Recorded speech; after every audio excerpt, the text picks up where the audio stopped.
Hello and welcome to Lagos, Nigeria's commercial hub. I'm Mayeni Jones, the BBC's correspondent here.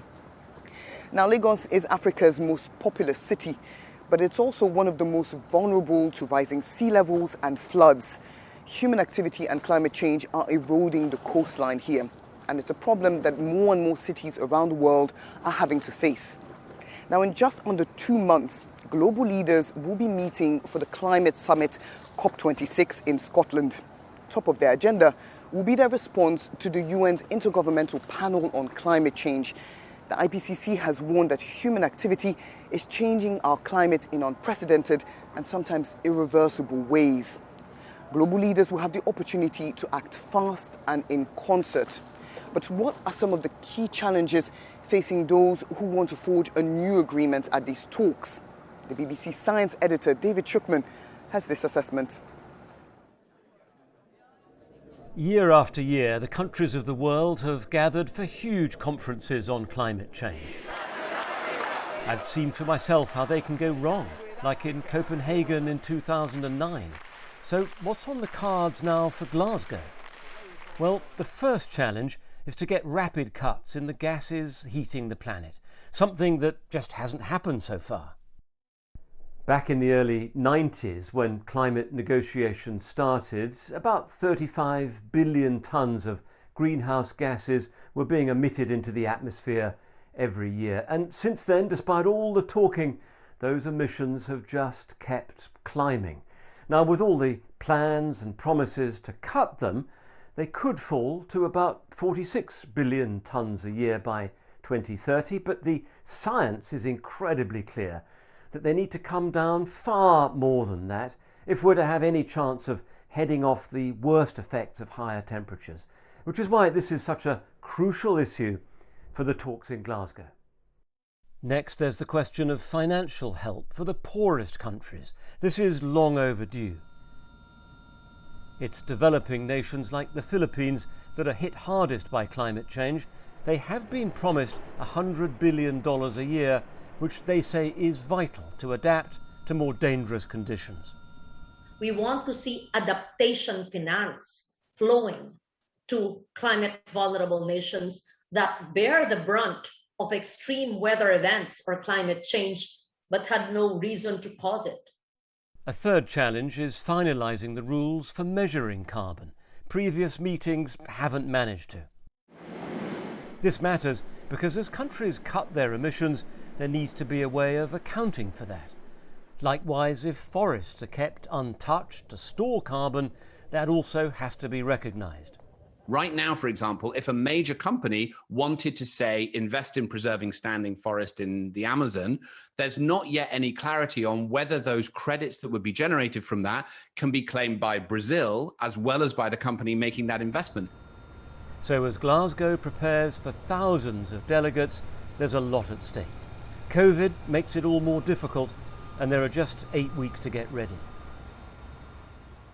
David Schuckman reporting there. Now, here in Nigeria, climate change has destroyed the country's once fertile lands and forced many to live through increasingly unbearable heat waves. The country's oil production isn't helping matters as millions of Nigerians now live near toxic gas flares at oil wells.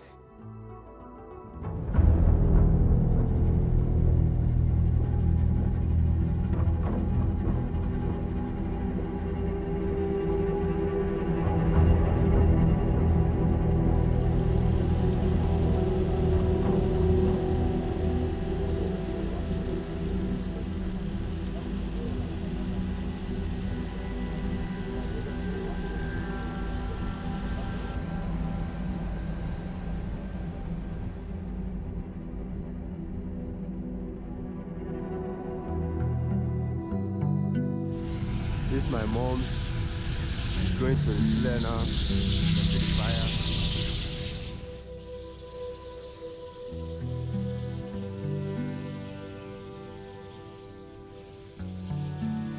This is my children.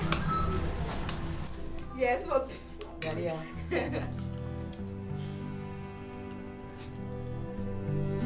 Oniro yawe nana ay wura la keshena.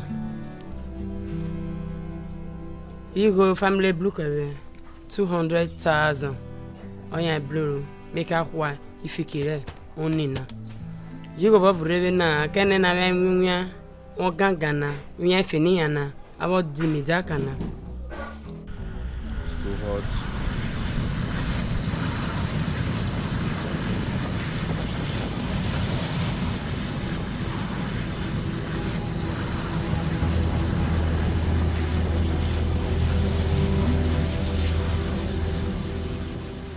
So and then moment and me bless on because we be bless on whatever rana was at to ranging in a way was I another explode it an mama no bow mama you always take off here but kid you was a worker mona kona yinwia amenwia abasa worker in mama.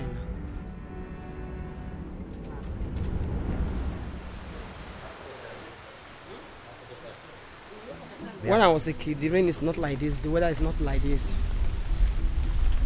But now, the weather has changed. Now, anytime, rain will fall. So I think that the life is not getting end. Finally, we are done. All the 2 days of hard work. This is it.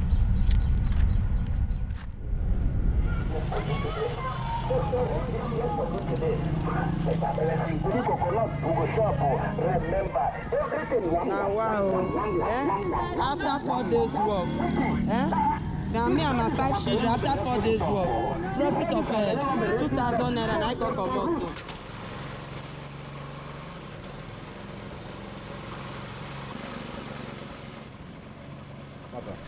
When I come in Agbara, I have no work, no job. I see some women working this tapioca. Then I ask them, they should let me.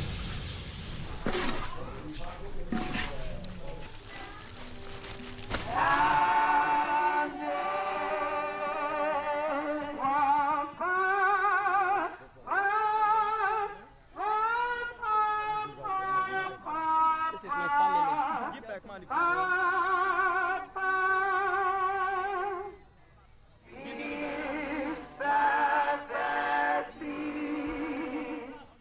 Kí o bò mí mìíràn ní ìsìn àwọn ìwé àpà ìrìn àwọn ẹ̀nà ní mẹ́lànà gọ́ọ̀mẹ̀ntì tó tàpá àwọn ọmọlẹ́ta nínú maybe adéré tó tàpá ìdírí wáyé ọ̀kẹ́ ọ̀fọ̀ temperature ìnà mi rí yòrì nòbòrò wà náà.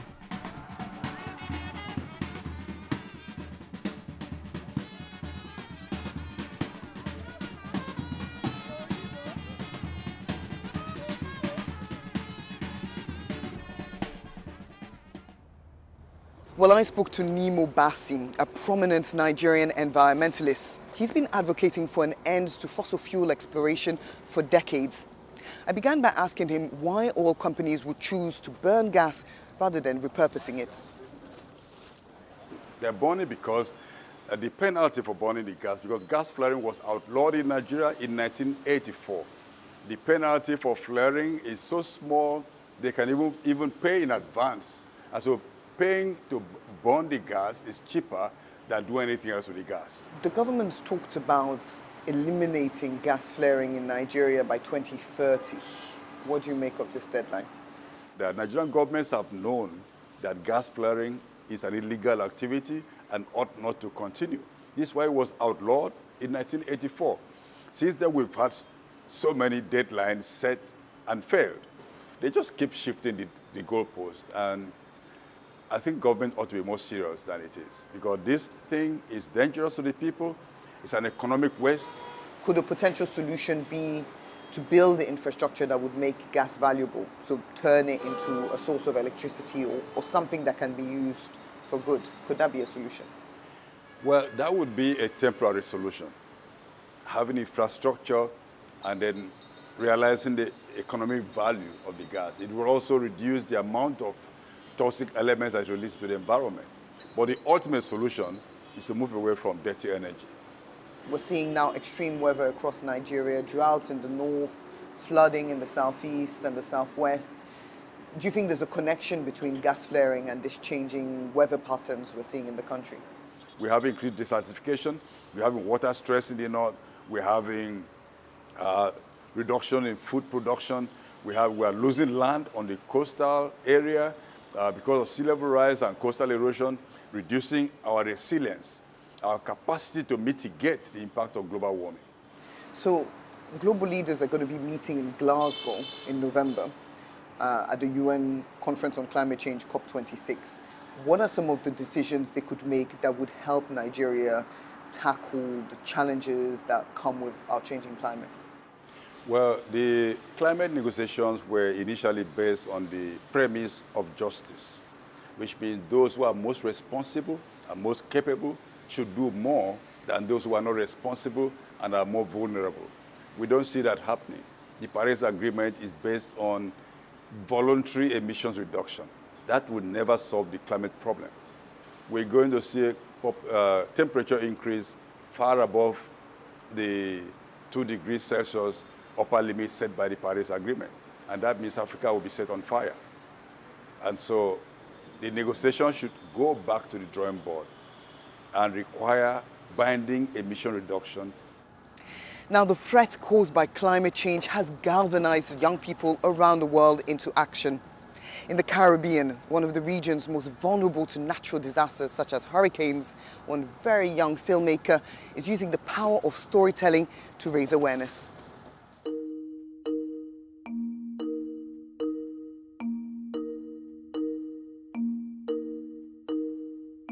For me, the most powerful weapon that I have is this camera because you can tell a message just by one picture.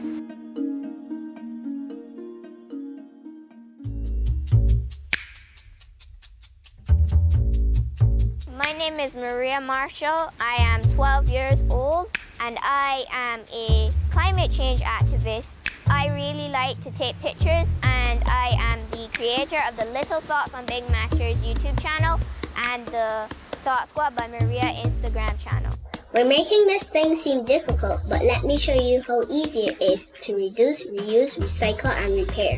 Kind of represents us little people here, and the big thoughts kind of represents all the big thoughts that us little people are affected by, like climate change.